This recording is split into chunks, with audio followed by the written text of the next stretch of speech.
Nityanandam. So we've come to the almost the final day of the Kailash Yatra, and oh God, no words to describe how beautiful the whole yatra has been. Just simply undescribable, mystical, very profound, very beautiful, and most extraordinary. I don't think there are enough words in the English dictionary to describe this entire journey. For me, it's been an intense journey of personal transformation and taking me to a level deeper, connecting with the energy within. I could experience the Shivoham energy vibrating right from when Swamiji had initiated us into Shivoham mantra. Shivoham is where I am acknowledging that I am Shiva, the cosmic energy itself. I am the embodiment of that energy. And right up until this moment, I still experience the vibration of Shivoham happening inside me. And the weather has been just fantabulous, beautiful, and very sunny, very nice. Not, not big clouds covering up the mountains and the snow peaks, and especially Kailash. We got like a whole full day view, like 8 hours at a stretch. We got an entire beautiful view of Kailash without a single cloud around.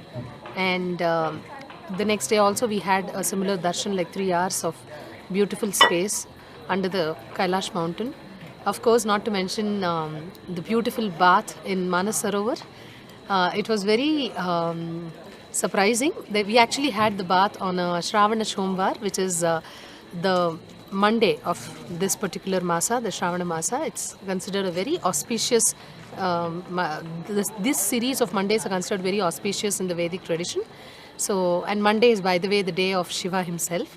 So it was an extremely auspicious time. Monday night, we had a dip in the Manas Sarovar. It was like 8:30 in the night, and we had blazing sun, very warm, and the waters were beautiful, very warm. And you couldn't ask for more. Neither was the weather rough, neither was it cold or chilly, or like how a lot of people had told us it's going to be ice cold and you just can't stand in the waters. None of that. Just simply beautiful, and simply right temperature. And we had such a beautiful, amazing dip. And as we were dipping in, we could see the clouds parting, and Kailash's magnificent, breathtaking view is right in front of our eyes. I don't know if there's any expression that could contain the joy and the ecstasy that you go through when you see such a breathtaking, larger than life view. It was for me. After which, of course, when we walked out and Swamiji gave us blessings, it was like, it was the best of all. So the whole trip has been a beautiful journey for me. I have not fallen sick at all. No breathlessness and no other symptoms, and it's simply just been energy all the way. And I don't think there's anything else to ask for in life. It's been so fulfilling. Thank you so much.